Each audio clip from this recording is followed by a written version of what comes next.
देखिए, ये कौम जो है, ये सलाउद्दीन अय्यूबी को अपना रहनुमा मानने वाली कौम है। ये खालिद बिन वलीद की कौम है। ये कौम इमाम हुसैन की कौम है। ये कौम हज़रत अली की कौम है। ये कौम हज़रत उमर की कौम है। इस कौम में बुज़दिल और मर्दाना कमज़ोरी वाले लोगों के लिए जगह नहीं है। और अगर कोई मर्दाना कमज़ोरी से ग्रसित है तो वो हमारा कायद नहीं हो सकता। और आज जिस किस्म से कुंवर दानिश ने लड़ाई लड़ने के बजाय जिस किस्म से आंसू और टेसुए बहाए हैं, इससे ज़्यादा शर्मनाक हरकत इस कौम के लिए अब नहीं हो सकती। अगर कुंवर दानिश के अंदर थोड़ी सी भी इंसानियत और जज्बाए कौम बचा हुआ है तो आज कुंवर दानिश को इस्तीफ़ा दे देना चाहिए। और जिस तरह का वो ढकोसला कर रहा है, इस तरह का ढकोसला तो जो है कोई बुज़दिल और कमज़ोर भी नहीं करता है। जब जंग में घेर लिया जाता है तो वो भी लड़ाई लड़ने की कोशिश करता है। कि कौम बुज़दिल नहीं है। अगर मैं सांसद होता ना तो मैं अपनी संसद सदस्यता के लिए नहीं रो रहा होता। मैं विदुड़ी को उसी पटल पर बताता कि कौम को गाली देने का मतलब क्या होता है। उस पटल पर मैं उसको मुंह तोड़ जवाब देकर आता, चाहे सांसद सदस्यता रहती नहीं रहती, जान रहती नहीं रहती। लेकिन हम सम्मान से सौदा करने वाले लोग नहीं हैं। दोस्तों, हम सलाउद्दीन अय्यूबी की कौम में से हैं। हमारा मकसद किसी को डराना नहीं होता और ना ही हम दुनिया में किसी से डरते हैं। रमेश भिदुड़ी ने जिस तरह से सांसद के अंदर खड़े होकर दानिश अली को अभद्र और भद्दी गालियां दी, उस सब पर बातचीत करने के लिए हमारे साथ मुस्लिम समाज के एक व्यक्ति हैं जिनका ये कहना है कि हम सलाउद्दीन अय्यूबी की कौम में से हैं। बड़े बड़े जालिम जुल्म करने हमारे ऊपर आए लेकिन सबको धूल चटा दी। तो रमेश भिदुड़ी जैसे क्या लोग हैं जो हमें धमकाएंगे या हमें डराएंगे। साथ ही साथ दानिश अली के ऊपर भी सवाल पैदा किया कि तुम सलाउद्दीन अय्यूबी और खालिद बिन वलीद की कौम में से हो। तुम्हारा काम ये नहीं है कि किसी ने अगर दो बातें तुम्हें कह दी तो ढूंढ आंसू बहाओ सदन के अंदर बैठ करके। तुम्हारा काम होता है संविधान के दायरे में रह करके उसको जवाब देना, उसको ऐसा जवाब देना ताकि वो बिल्कुल हमेशा हमेशा के लिए उसकी बोलती बंद हो जाए। जैसे अक्सर आपने देखा होगा पार्लियामेंट के अंदर जब असदुद्दीन ओवैसी बोलते हैं तो किसी की हिम्मत नहीं होती है कि उनको इस तरह से अभद्र भाषा से उनसे बात कर सके या कोई भी अभद्र टिप्पणी उनके ऊपर कर सके या दीन इस्लाम के ऊपर कर सके। ये बात होती है अपने जज्बे को लेकर, अपनी ताकत को लेकर। अगर तुम्हारे अंदर हिम्मत है, अगर तुम्हारे अंदर सही रास्ते पे कदम जमाकर आगे चलने की हिम्मत है तो तुम्हें किसी का खौफ नहीं होता। ना ही सदन की सदस्यता रद्द होने का खौफ होता, ना ही रमेश भिदुड़ी का खौफ होता। दोस्तों, ये बात मैं भली भांति जानता हूं कि दानिश अली को रमेश भिदुड़ी का खौफ नहीं है, लेकिन सदन के अंदर रमेश भिदुड़ी के खिलाफ जो कार्रवाई कराना चाहिए थी, जो उनको जवाब देना चाहिए था, दानिश अली ने वो नहीं दिया। कहीं ना कहीं दानिश अली के मन में ये डर था कि अगर मैं कुछ बोलूँगा तो मेरी संसद की सदस्यता चली जाएगी। ऐसे भी बहुत सारी चीज़ें होती हैं जो संविधान के अंदर, जो सदन की गरिमा को बनाए रखने के बाद भी बोली जा सकती हैं।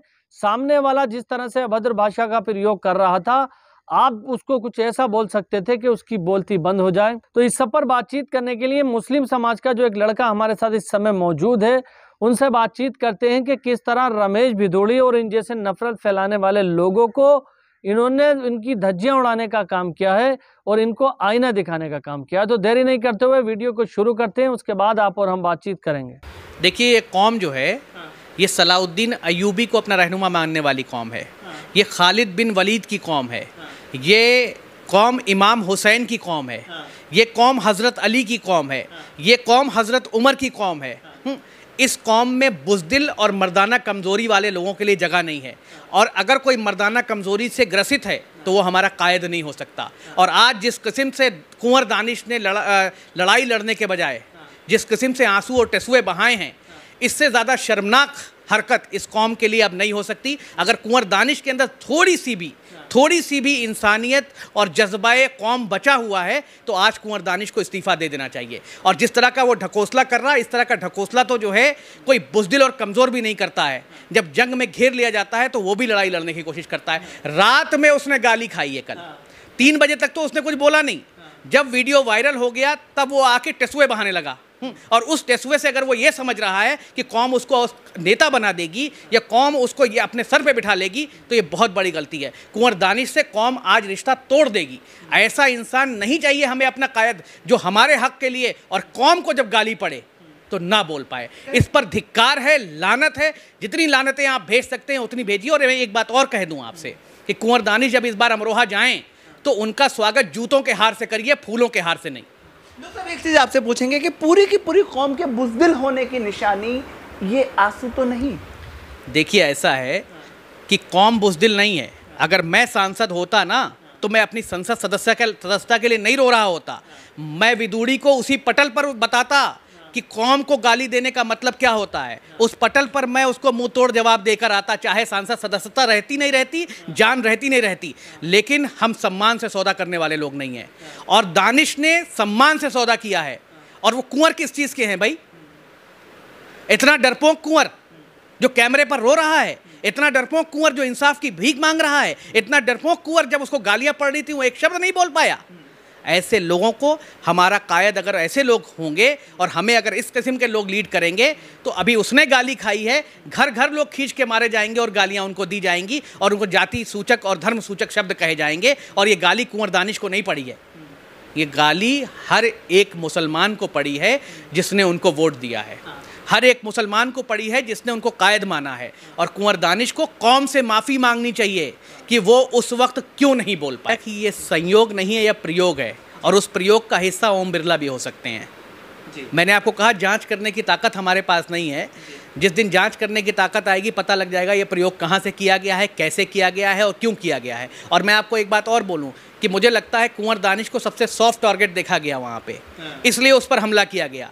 किसी और सांसद पे शायद किया जाता तो ये हश्र उस सांसद का नहीं होता कि वो टेसुए बहा रहा होता। मैं तो धन्यवाद देता हूँ राहुल गांधी को, जिस तरीके की हिम्मत उन्होंने आज दिखाई है और जाके उनसे मिले हैं। और मैं तो ये भी कहना चाहता हूँ कि राहुल गांधी को मम्मन खां से भी मिलना चाहिए इसी हिम्मत के साथ, उनको जेल में जाके मिलना चाहिए और उनको भी कहना चाहिए कि ये तो बसपा का है, तुम तो मेरे हो। तारीफ की आज आपने राहुल गांधी? बिल्कुल बिल्कुल, जो तारीफ की बात है, सराहनीय बात है, वो कही जाएगी। लेकिन मैं उसके साथ ये भी कहना चाहता हूँ कि उनको मम्मन खां से भी मिलना चाहिए। लेकिन मैं ये भी कहता हूँ कि आज मेरा शर्म से सर झुक गया कुंवर दानिश की हरकतें देख के और उनके टसुए देख के। हमने 2 दिन पहले देखा कि बदरुद्दीन अजमल को कहा गया था कि पाकिस्तान चले जाओ, आपने कहा कि सहयोग नहीं है, प्रयोग है। 4 दिन 5 दिन का विशेष सत्र और उसमें 2 मुस्लिम एमपी के साथ एक के बाद एक दोनों के साथ कारनामे होते हैं। एक बदरुद्दीन अजमल जो एक सीनियर नेता भी हैं, उनसे कहा जाता है पाकिस्तान चले जाओ, और दूसरे नेता कोई है। तो क्या वाकई इस प्रयोग के जरिए कुछ करने की कोशिश है? देखिए, चुनाव सर पे खड़े हैं, प्रदेशों के चुनाव हैं, फिर देश का चुनाव है। भाजपा का जो सर्वे आ रहा होगा उसमें दिख रहा होगा कि हालत बहुत पतली है। जब आप कोई काम नहीं करेंगे तो भाई क्या बचेगा रीज़न? मान लीजिए घर में खाना ना बनाओ और आपकी बेगम हो वहाँ और वो खाना बना ना पा रही हूँ, तो उनके पास एक ही ढर्रा बचेगा कि वो इमोशनली आंसू बहा दें और उसके बाद कहें कि भाई खाना बाहर से मंगा लो। तो इनके पास भी सिर्फ इमोशनल इश्यूज़ बचे हुए हैं। इन्होंने कोई चीज़ ज़मीन पर डिलीवर नहीं की। बेरोज़गारी हाईएस्ट रेट पे है। पेट्रोल डीजल की मार का नारा लगाते थे, आज कहाँ ले गए पेट्रोल डीजल को? सिलेंडर पे जो है वो सड़कों पे लेट जाते थे, आज सिलेंडर कहाँ है? आप जो है महिला सम्मान की बात करते थे, मणिपुर में महिलाओं के साथ क्या हुआ? आप कहते थे मैक्सिमम गवर्नेंस और मिनिमम गवर्नमेंट होगी, उसका हश्र क्या हुआ? आप कहते थे पार्टी विद द डिफरेंस हैं, उसका हश्र क्या हुआ? आप कहते थे फॉरेन पॉलिसी में चीन को ऐसे आंख दिखानी चाहिए, उसका हश्र क्या हुआ? तो दोस्तों, वीडियो आपने देख लिया। क्या लगता है आपको कि ये मुस्लिम लड़का जो कुछ भी इस वीडियो के अंदर कह रहा है उसमें किसी हद तक सच्चाई है? ये बात मैं फिर से कहता चलूं कि जब किसी इंसान को अपने ओहदे का डर सताने लगता है कि मेरा ओहदा जा सकता है, अगर ये मेरा ओहदा, मेरी सीट, मेरी कुर्सी चली गई फिर क्या होगा, तो उसके अंदर कायरता पैदा हो जाती है। कायरता से कहने का मतलब ये है कि वो चाहे दीन का मामला हो, चाहे दुनिया का मामला हो, चाहे किसी संविधान का मामला हो। आपने बहुत सारे ऐसे नेताओं को भी देखा होगा कि वो बहुत सारी ऐसी घटनाओं के खिलाफ नहीं बोलते जो बिल्कुल सरासर गलत हो रही हैं। उनको ये डर होता है कि मैं अगर इन लोगों को रोकूंगा तो मेरी कुर्सी जा सकती है आने वाले इलेक्शन में। तो उनका क्या होता है कि ज़मीर मर जाता है, और जिसका ज़मीर मर जाता है, जो ये सोचता है कि मेरी कुर्सी चली गई तो मैं कुछ नहीं हूँ, वो कोई भी ऐसा काम नहीं कर पाता है जिससे लोगों के अंदर जागरूकता पैदा हो या समाज में एक अच्छा संदेश जाए। हमेशा हमेशा के लिए उसका काम होता है सत्ता का लालच, पैसे का लालच और कुर्सी के लालच के लिए बने रहना। आपने देखा होगा बहुत सारे ऐसे नेता होते हैं जो पहली बार एमपी एमएलए नहीं बनते हैं, उनके मन में कुछ कर गुजरने का जोश होता है, जुनून होता है, लेकिन जैसे ही वो कुर्सी पे जाकर के बैठते हैं उनका पूरा माइंड चेंज हो जाता है और उनका सिर्फ और सिर्फ ये फोकस होता है कि मैं किसी तरह से भी अपनी कुर्सी को बचाए रखूं, पैसा कमाऊं, अपना भला करूं। ये नहीं देखते कि इस कुर्सी पे जब मैं बैठा हूं तो किस लिए बैठा हूं, लोगों ने मुझे यहाँ तक क्यों पहुँचाया है। तो फिलहाल ये आज की जानकारी थी। क्या लगता है आपको, जो कुछ भी इस वीडियो के अंदर इन्फॉर्मेशन थी उससे आप इत्तेफाक रखते हैं या नहीं रखते हैं, कमेंट में ज़रूर बताएं। अगर आप मेरे चैनल पर पहली बार आए हैं तो चैनल को सब्सक्राइब करके बेल आइकन पर ऑल का बटन ज़रूर सेलेक्ट कर लें और हो सके तो वीडियो को शेयर भी कर दें। बाकी इंशाल्लाह फिर मिलूंगा एक नई वीडियो के साथ, तब तक अपने भाई को इजाज़त दीजिए। खुदा हाफिज़, जय हिंद, जय भारत।